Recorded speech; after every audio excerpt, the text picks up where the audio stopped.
What's up, guys? Welcome to your 8th Android tutorial with me, Travis, for the new Boston. What we're going to do in this tutorial is basically use some of those IDs that we set up in XML and get them into Java and set up some variables pretty much. But the first thing I want you guys to realize is in XML, basically all of these things are considered as views.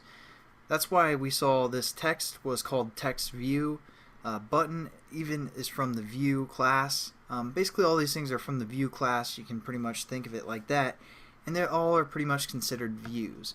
Now that'll make sense when we get into Java. So let's open up our starting point Java class within our package under our source folder. And if you guys have no programming background, that's pretty much fine. We'll get into the Java as we go, but the first thing I want you guys to do is go right below this line. And like I said, I'm not right now I'm not going to explain too much about what this is and how Java works, but basically what this is this is our class, and the ending bracket is right here, and within our class we have a method called onCreate. So that's all you guys need to know for right now. Don't look into it too much. For the most part, you see the public, the class, you're like, whoa, what's going on? Void, but don't worry about it. What we're going to set up is just basically some variables. So the first variable we're going to set up is going to be an integer. It's going to be our counter item, basically a number, and we're going to keep track of our total. So basically when you're programming, that is called an integer. An integer is a whole number, like a 1, 2, 3, 4, a -1, such as that. And to define your variable, basically you tell you give it a type, what type you want, which would be an integer, and then you give it a name. So what we're going to do is type int, which stands for integer, again as for a number, and we're going to call this integer counter. That's just the variable, that's the name that we're giving the variable. We aren't setting it equal to anything, but we're just setting up our variables. Now we're going to define a button as well, because we have two buttons, an add button and a subtract button, and so we're going to say button add. And again, I hope you guys noticed that I put a semicolon after both of these lines. That's kind of standard in Java. After each line you want to put a semicolon. And we're getting an error for a button. So basically what I want you guys to do is hover over the button, and you can see we need to import the button, which basically is a class from the Android.widget packet. Again, under this 2.2, there's a package called Android.widget. So that's where the button's located, and so we can use some of the methods. We need to import it. The import comes up here, right here, Android.widget.button. So now we can use the methods from the button class. So there we go. We set up a button variable. Again, it doesn't mean anything. We just set up this variable called add, which is a button. Now we can set up another button called subtract down here as well, but when you want to define more than one button, you can also just hit a comma sub for subtract, or for a second button. So now we have two button variables, an add button and a subtract button. Again, they don't mean anything. And the last thing we need to do is set up our text view. So we're going to say text view, and we're going to call this one display. And again, you guys can name these whatever you want. This is just the names that I'm using, but we do have to use this type, which is the text view. Again, we have to import it so we can use some of the methods from the text view class.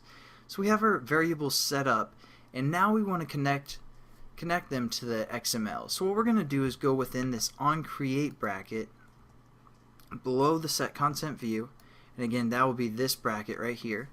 So that way we know we're within our onCreate method, and we're going to set our counter equal to 0 starting out with.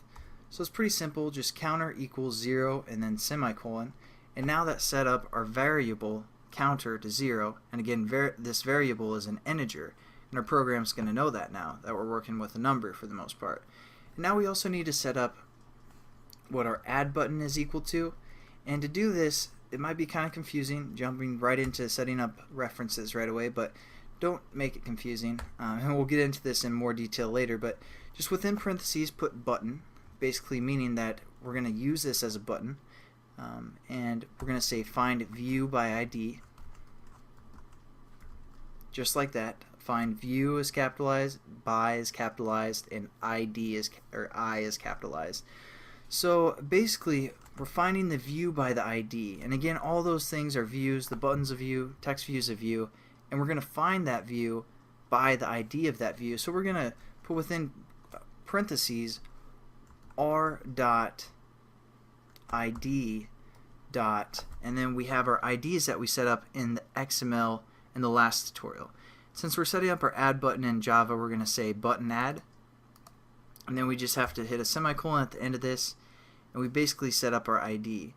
Now to set up again, or we basically set up the connection between XML and Java. So it's pretty simple for the most part. We're also going to do sub equals pretty much the same thing, just for repetition's sake, but find view by ID, and we're going to use a different ID because we need to reference the ID of the sub button. So that's going to be button sub, and then just a semicolon. And we also need to set up our text view. So we're going to say, display, which is again a text view type variable. We're going to set that equal to, within parentheses, text view, and find view by ID. You guys will get pretty familiar with the find view by ID method, but as for now, I know I'm going fast and I'm not really explaining too much, but hopefully you guys kind of pick up on something.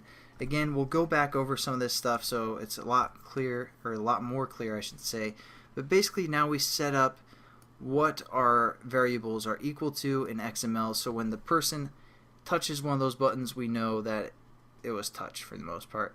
So thanks again for watching, guys. I know we went through this quickly and I didn't really explain any of the Java, or even what these, why it's in parentheses like this, or what this method is, but hopefully you guys picked up something, and trust me, you'll understand everything as you go throughout the series.